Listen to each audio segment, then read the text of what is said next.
La conspiración jesuita no la inventó Jorge Guerra. Este señor, este hombre canario, lo único que ha hecho ha sido un corta y pega a base de informaciones que ya circulaban desde hace muchos años, por ejemplo, en la página Biblioteca Pléyades, que a su vez son traducciones de informaciones que vienen del ámbito anglosajón, por ejemplo, y judíos protestantes como Greg Simansky, que a su vez viene del siglo XVIII. La conspiración, la teoría de la conspiración jesuita está perfectamente documentada. Nace a mediados del siglo XVIII, sus autores, según lo que se ha dicho, está comúnmente aceptado, aunque el primero de ellos se desdijo después de todo lo que había contado, fueron Voltaire, Pascal y Michelet, tres enciclopedistas franceses, masones, y todo tiene que ver con la conspiración para acabar con el Imperio Español, que ya sabéis, del siglo XIX y todas las revoluciones masónicas / liberales. Bueno, lo que ha hecho Jorge Guerra es simplemente, bueno, atacar a los ingenuos, a los desinformados, a las personas que quieren una solución rápida y que no quieren entrar en lo políticamente incorrecto y sobre todo que tienen un encono directo y focalizado en la Iglesia Católica. Lo que voy a contar a continuación no exime de la culpa que tienen los jesuitas en algunas de sus políticas del siglo XX, por ejemplo, haber estado cerca de la teología de liberación que ha llevado al terrorismo en Colombia, grupos como el ELN, que ha estado cerca de ETA, por supuesto. Eso no tiene que ver con lo que voy a contar, es una derivación o una corrupción de los ideales con los que se funda esta orden. Tampoco voy a decir que el Vaticano es inocente de gran parte de lo que sucede en el planeta. Lo que sí que quiero destacar y que tengáis bien claro es que una cosa es una organización que tiene un objetivo benéfico y otra la infiltración que se ha producido y quedaría para bastante, y no lo voy a hacer en este vídeo, a lo largo de las fechas. Es muy importante porque si no, no se entiende la historia, y el principal problema que tiene este señor Jorge Guerra es que ha cogido cosas inconexas, las ha juntado, las ha descontextualizado, es decir, que no las ha explicado en el contexto de lo que estaba sucediendo, ha invertido la lógica de la causa a la consecuencia. Lo vais a ver ahora simplemente con este dato. Dice el señor Jorge Guerra que el Vaticano domina a los Rothschild, y resulta que en 1832 el Vaticano, la Santa Sede, pidió un préstamo de 400.000 libras a la casa Rothschild después de todas las guerras napoleónicas. Y no solo eso, sino que en 1848, después de la revolución de Mazzini, entra en bancarrota el papado, cosa que ha ocurrido en muchas ocasiones a lo largo de la historia. Todos los reyes, y bueno, podemos meter ahí a la Santa Sede, han tenido que pedir prestado después de las guerras a una religión determinada. Señor Jorge Guerra, la historia de esa religión prestamista no comienza con los Rothschild. Esto viene del Deuteronomio de hace muchos milenios. Y esa es la razón, señor Jorge Guerra, pese a que usted no lo diga, de que los seguidores de esa religión que se reúnen en una sinagoga han sido expulsados decenas de veces, no sé si son 50, de diversos países europeos a lo largo de los siglos XII, XIII, XIV y XV. Qué casualidad que ya cuando llega Lutero y la Reforma Protestante ya no se les vuelve a expulsar a los judíos. ¿Sabéis por qué, no? Bueno, como digo, para explicar, voy a dar 3 datos simplemente que desmonta por completo esta cortina de humo, que lo es, para ocultar la verdadera conspiración, propagada por elementos en España, masónicos, traidores o con el complejo del síndrome de Estocolmo, es decir, la persona que adopta los ideales de aquel que le tiene secuestrado.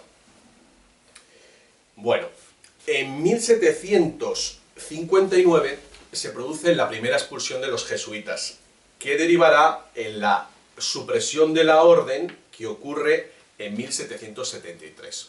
Fijaros que pasan 14 años. Esta expulsión se produce en Portugal a cargo del Marqués de Pombal.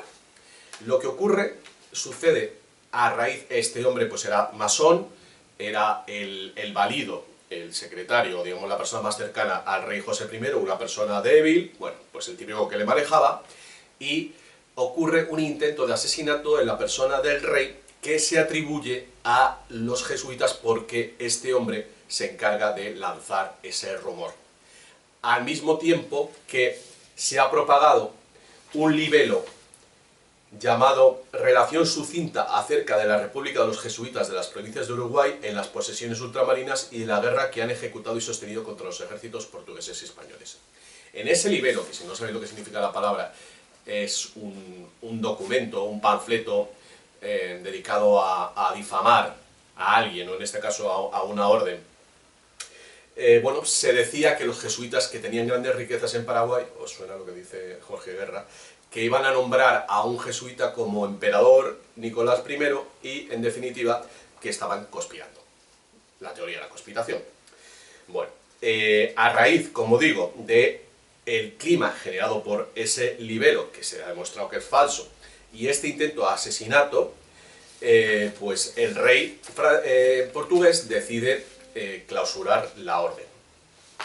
Lo siguiente que sucede ya en España con el que nos han contado que era el gran rey Carlos III, que en realidad estaba manipulado por la masonería, se había criado en Italia, su madre, aunque era católica, no le había colocado a un secretario, digamos, a un mentor jesuita, cosa que desmiente todo lo que está diciendo Jorge Guerra, que siempre los jesuitas, o sea, que los jesuitas gobiernan sobre la masonería, si están tan enfrentados que la masonería precisamente consiguió que se suprimiera la orden jesuita.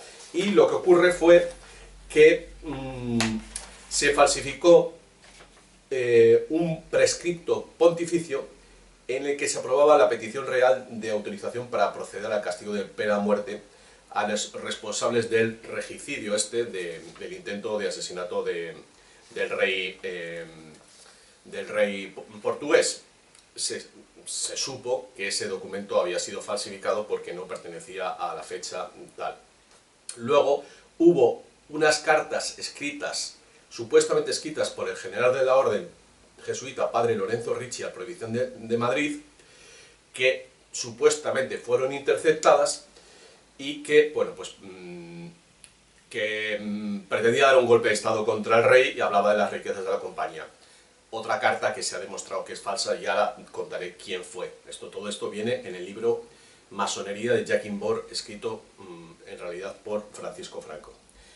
Y bueno, pues la persona que en el lecho de muerte reconoció haber hecho esta carta, el escrito, el libelo contra los jesuitas, e incluso el motín de Esquilache, tan famoso y que nos han contado que era, bueno, pues por un impuesto y por un sombrero y tal, todo ello fue generado por el duque de Alba, no confundir con el de los tercios de Flandes, el duque de Alba de esa época, que junto con el conde de Aranda, el de Campomanes, Azara, el ministro de Estado de Ricardo Guol y el masón francés duque de Choiseul, que todos ellos masones, y que coordinando a los Borbones, que estaban en ese momento en Francia, en España y en Nápoles, pues lo que pretendieron era, bueno, perjudicar a la Iglesia Católica y, bueno, pues la manera en la cual, y por supuesto, alumbrar la Ilustración. El único tapón que había para esa revolución que acabaría con el derecho natural eran los jesuitas. Y por ello crearon toda esa conspiración que acaba con la orden jesuita, simplemente 15 años antes de el comienzo, el estallido de la Revolución Francesa. Consecuencia, o sea, todas las tonterías que está diciendo Jorge Guerra es que no tienen ni pies ni cabeza. O sea, acaba la orden jesuita, comienza las revoluciones masónicas. ¿Por qué? Porque la orden jesuita tenía un servicio de inteligencia tan extendido como la orden de la masonería y era el último tapón que tenían. Por eso, bueno, pues los reyes habían apoyado, los reyes católicos habían apoyado en los jesuitas. Esto, como digo, no se lo inventa Jorge Guerra. Jorge Guerra es simplemente el último tonto útil, utilizado por la masonería y por la sinagoga, que es quien gobierna la masonería, evidentemente, y que ha estado generando conspiraciones constantemente. Hay que revisar la historia del siglo XVI, por ejemplo, y prácticamente la creación de todas estas sectas protestantes que lo único que han querido era perjudicar a la unidad de la cristiandad. Y eso sabemos quién se beneficia de ello. Simplemente un detalle: la famosa conspiración de la pólvora, 1605, Guy Fawkes, esta que iban a volar el Parlamento, que sale en la película V de Vendetta, fueron dos marqueses ingleses los que colocaron la pólvora y luego le echaron la culpa ¿a quién? A los jesuitas, a 3 jesuitas que estaban ese día en la ciudad de Londres. Mira, simplemente es que, vamos, no quiero ensañarme con este hombre. Simplemente lo que hay que hacer es leer, pero no leer una página web. Hay que leerse libros que incluso algunos pues no concuerdan con lo que uno piensa, pero hay que contextualizar los hechos y desde luego no decir majaderías, como está diciendo este hombre, que el Vaticano tiene el poder sobre los Rothschild. O sea, sería la primera vez en que el deudor tiene poder sobre el acreedor. Perdonadme, pero si tú le debes al banco, el banco es el que te gobierna a ti, no tú a él. O vamos a darle la vuelta a la lógica. A ver, yo sé que mucha gente tiene cosas en contra de la Iglesia Católica, pero insisto, no es lo mismo la corrupción que ha habido y la infiltración masónica que ha tenido la Iglesia Católica y también los jesuitas, porque pues, hay que decir las cosas como son, confundirlo con lo que es el principio objetivo y lo que han hecho. O sea, si los jesuitas fueran tan malos, señor Jorge Guerra, cuando les expulsaron de Paraguay no hubieran salido los indígenas a defenderlos a muertes. Si hubiera sido tan mala la colonización española y la conquista, no hubieran salido los indígenas a defender a los curas cuando las revoluciones liberales y estas independencias fueron a por ellos. Esto, por supuesto, no lo ha hecho jamás la sinagoga. La sinagoga no ha ayudado. ¿Habéis visto alguna vez actos de caridad por parte de la sinagoga? ¿Habéis visto alguna vez que se preocupe del hambre en el mundo? Como sí están haciendo los curas y las monjas por el mundo. Vamos a quitarnos esos complejos de culpa y, por favor, no caigáis en la trampa de los manipuladores. Ya venimos soportando esto desde el siglo XVIII como para que encima todavía hoy sigan machacándonos. Aquí hay un culpable que es la usura. La usura nos tiene a todos endeudados y no es la Iglesia Católica la que valora la usura como un bien, como un privilegio para un solo pueblo. Eso está en el Deuteronomio y se lo dio Yahvé al pueblo judío. La Iglesia Católica, hasta no hace mucho, condenaba la usura, y ahí está Juan Mariana y la escuela de abogados de Salamanca, que, bueno, pues ha considerado la usura como el peor de los pecados. Otra cosa es ya lo que, evidentemente, si tú estás endeudado, como le ha pasado al Vaticano con los Rothschild, pues al final tienes que acomodarte a lo que el otro te dice, y eso es el puñetero problema. Bueno, hay mucho que investigar en el Renacimiento, en la Edad Media, y yo lo que os digo es, primero, acordaos, si quieres saber quién gobierna, mira a ver a quién no se puede criticar, y segundo, hay que revisar, ahora hay una película sobre María Estuardo, no en base a lo que nos está contando la propaganda anglosajona, evidentemente, porque si os fijáis siempre va contra la Iglesia Católica, la película La Misión. O sea, atender a esa propaganda es caer en la trampa del síndrome de Estocolmo. Los hechos son los que son. Ojo, la historia es la que es. Otra cosa es la interpretación de los hechos, sobre quiénes son los buenos y los malos. Donde están las mentiras son cuando hay conspiraciones para echarle la culpa a alguien. Pero los hechos son los que son. Lo único que hay que hacer es contextualizarlo cronológicamente y en base a lo que ha sucedido, que es lo que he hecho yo con el sentido de la historia y con el nuevo libro que estoy preparando. Bueno, espero que os haya servido. Os recomiendo mucho el libro de Franco, Joachim Borg, sobre la masonería. Está lleno de gotas de, vamos, delicatessen.